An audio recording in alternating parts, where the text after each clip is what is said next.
Ditanyakan kepadanya, Ibnu Hajar al-Haytami, di manakah tempat turunnya Nabi Isa alaihi salam? Beliau menjawab, pendapat yang paling masyhur dan sahih sebagaimana yang tercantum di kitab Sahih Muslim, Nabi Isa akan turun di Menara Putih di timur kota Damaskus.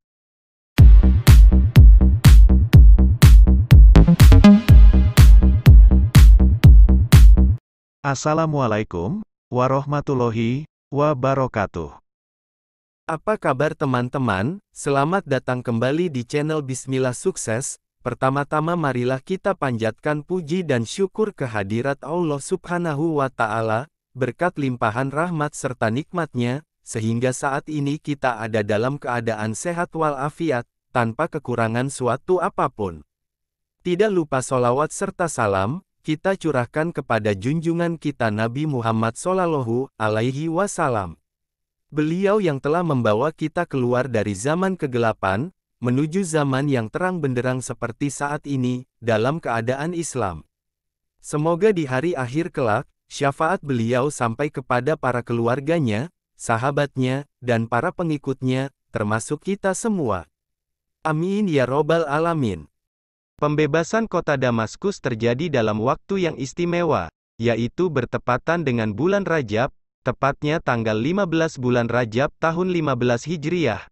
Jika menurut penanggalan Masehi, pembebasan ini terjadi pada tanggal 3 September tahun 635 Masehi. Untuk melakukan pengepungan kota ini membutuhkan waktu sekitar 40 hari. Kisah ini berawal dari strategi Khalifah Abu Bakar Ash-Shiddiq dalam menghadapi perlawanan Imperium Romawi. Sebagaimana diketahui bahwa Imperium Romawi memiliki jumlah prajurit yang sangat banyak. Oleh karena itu, Khalifah Abu Bakar Ash-Shiddiq memecah konsentrasi Imperium Romawi, dengan menyerang beberapa kawasan penting dalam waktu berdekatan. Hal ini membuat Heraklius, Raja Imperium Romawi kebingungan dalam menyusun strategi. Kemenangan demi kemenangan pun diraih oleh umat Islam.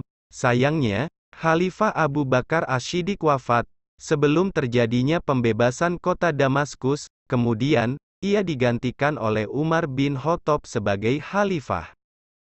Para prajurit umat Islam menjadikan kota Damaskus sebagai titik berkumpul setelah kemenangan di berbagai daerah. Mereka mengepung kota Damaskus dari beberapa pintu masuk kota Damaskus. Pasukan Abu Ubaidah bin Jarrah mengepung dari gerbang Al-Jabiyah. Pasukan Khalid bin Walid mengepung dari gerbang timur, pasukan Amr bin Ash mengepung dari gerbang Tuma, pasukan Yazid bin Abu Sufyan mengepung dari gerbang Al-Sagir, dan pasukan Syurahbil bin Hasanah mengepung dari gerbang Al-Faradis. Selain itu, Abu Darda dan pasukannya juga berjaga di daerah Barzeh, wilayah utara kota Damaskus, untuk menahan bala bantuan yang datang dari Imperium Romawi. Ketika itu, Nistas bin Nasturas sebagai penguasa kota Damaskus, telah meminta bantuan tambahan kepada Raja Heraklius di kota Homs, negara Suriah. Sayangnya, bantuan tak kunjung datang karena Imperium Romawi sedang mengalami kerugian yang besar setelah digempur umat Islam di berbagai daerah kekuasaannya. Khalid bin Walid mengetahui bahwa orang-orang Nasrani sudah bertahun-tahun ditindas oleh Imperium Romawi. Maka, ia pun menuliskan sebuah perjanjian untuk memancing simpati umat Nasrani kota Damaskus. Perjanjian itu berbunyi, Bismillahirrohmanirrohim. Aku akan memberikan keamanan bagi jiwa, harta, dan gereja penduduk kota Damaskus. Tembok kota tidak akan dihancurkan dan ini adalah janji orang-orang beriman, yang tidak akan datang kecuali dengan kebaikan. Apabila penduduk kota Damaskus membayar pajak, begitulah janji Khalid bin Walid kepada penduduk kota Damaskus.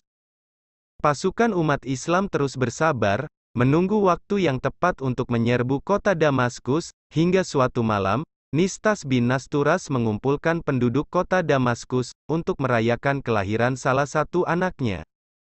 Perayaan pun diadakan dengan meriah, minuman keras berserakan di mana-mana, serta pertahanan benteng melemah.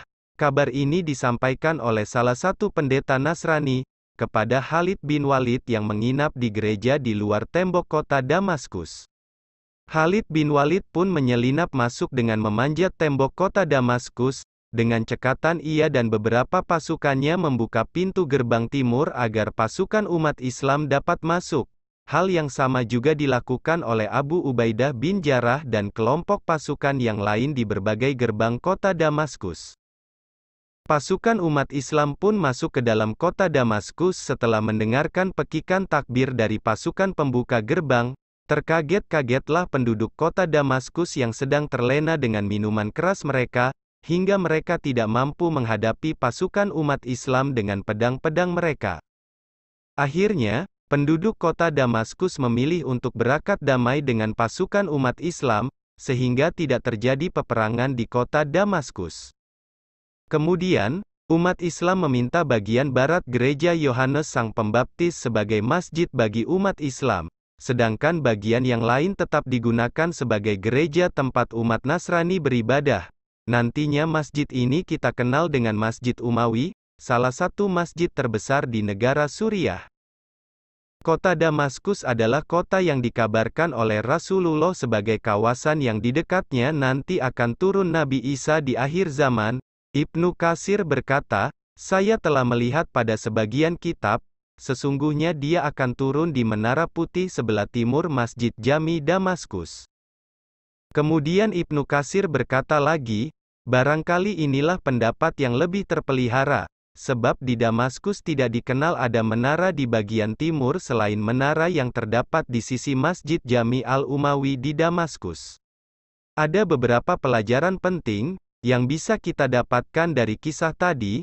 Pertama, peperangan yang dilakukan oleh para sahabat Nabi semata-mata hanya bertujuan dakwah, dan bukan untuk menebarkan kebencian. Hal ini dibuktikan dengan pembebasan kota Damaskus yang juga didukung oleh umat Nasrani kota Damaskus. Kedua, hidup rukun bersama pemeluk agama non-Islam adalah ajaran yang dibawa oleh Rasulullah Shallallahu Alaihi Wasallam. Hal ini terbukti dengan pembebasan kota Damaskus yang berakhir damai tanpa peperangan. Ketiga, pembangunan masjid yang berdekatan dengan rumah ibadah pemeluk agama lain adalah hal yang lumrah terjadi bahkan sejak zaman para sahabat Nabi. Hal ini sebagaimana Masjid Umawi yang dibangun berdempetan dengan gereja Yohanes di kota Damaskus. Keempat, menepati janji adalah salah satu akhlak orang beriman. Hal ini sebagaimana janji Khalid bin Walid kepada umat Nasrani kota Damaskus, yang ia tepati dengan sungguh-sungguh. Terima kasih telah berkunjung ke channel Bismillah Sukses. Jika dirasa bermanfaat silahkan like, komen dan share ke teman-teman Anda, dan jangan lupa klik tombol subscribe jika Anda menyukai channel Bismillah Sukses.